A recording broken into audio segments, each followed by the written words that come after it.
Previously on Rat and Cat. In the fall of 2013, Kristopher Zitzewitz and a friend were searching for Big Cave lava tube when they became separated just as a massive storm hit.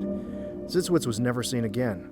In 2017, I, along with a handful of volunteers, picked up the search for Kristopher Zitzewitz in the big lava bed where he was last seen.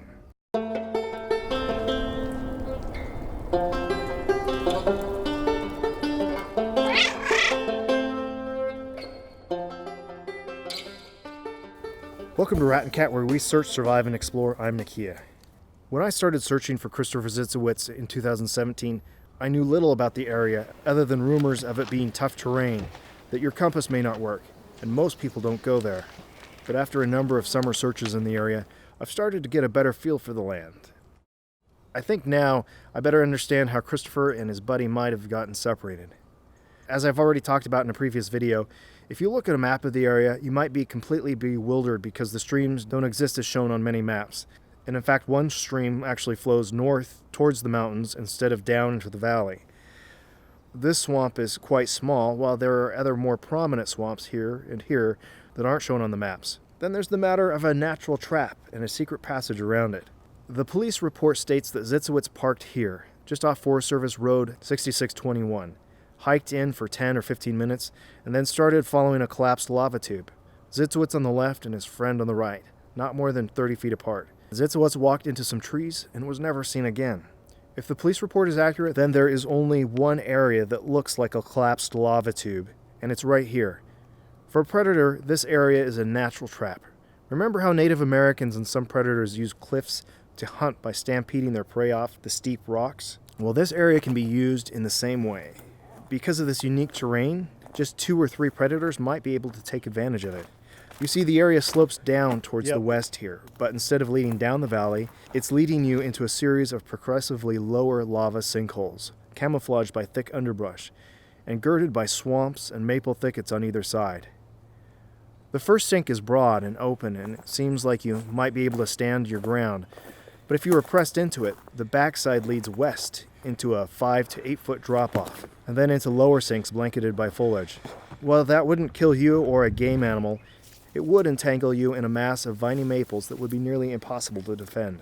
A couple of wolves or a bear would be able to slowly pick off a deer or elk trapped there. On my first search here, my instincts gave me a strong sense of unease. My imagination wanted to run wild with the bizarre stories of creatures people had told me online and in person. Stories, for the most part, that I don't actually believe. I searched a little on the south side, but got caught in some of the viney maples, where it was difficult to move much at all. I felt claustrophobic. Something could be observing me from 10 to 15 feet away, and I may not even notice. And if a predator wanted to attack, I'd be done for. There was also the strong smell of rotting flesh and bark, which I attributed to the swamp at the time. I have noticed that specific swamp smell when I knelt down and smelled the surface of the water, but I've never smelled that same pungent odor at one time when I felt really uneasy. In addition, that same day, once I crossed to the north side of the lava sink, I heard sticks cracking a number of times in the area where I'd just been.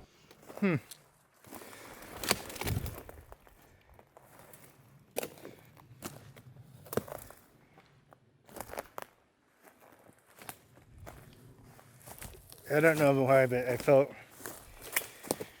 really uncomfortable back in that area. It's like the thick brush, and it felt like there's, like I kept hearing stuff. That's what I was hearing, I think, is the trees and the wind.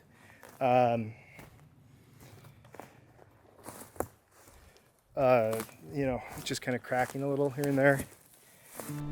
At the time, I blamed my imagination, but now, with more experience, I trust my senses more. And I believe there was something there.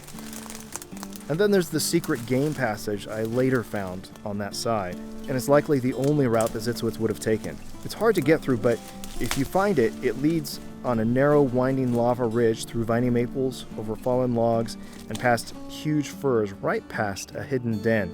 I've been in the area several times and only found this cave once. It's unique to the area, even though it's only 4 feet high and maybe 10 feet long.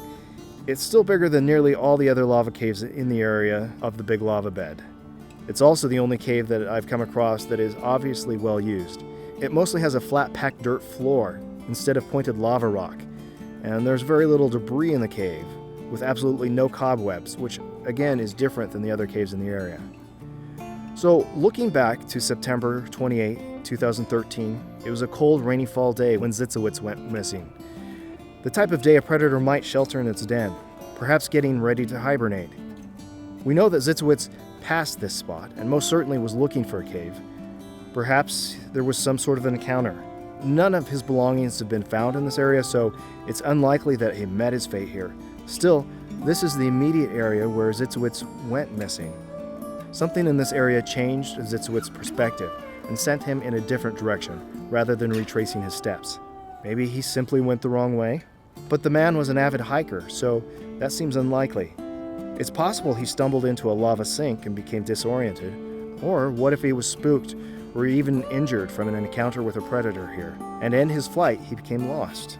Whether or not that's the case, we need to look at the natural lay of the land, natural features he might have followed. Next time on the search for Kristopher Zitzewitz, we'll take a look at one possible course that recent evidence might suggest he could have taken. If you haven't seen the rest of this series, here's a link to the entire Searching for Kristopher Zitzewitz playlist here on Rat and Cat. Also, please like, subscribe, and share. Till next time, I'm Nikia, and this is Rat and Cat. Get out there, be safe, and enjoy the wild.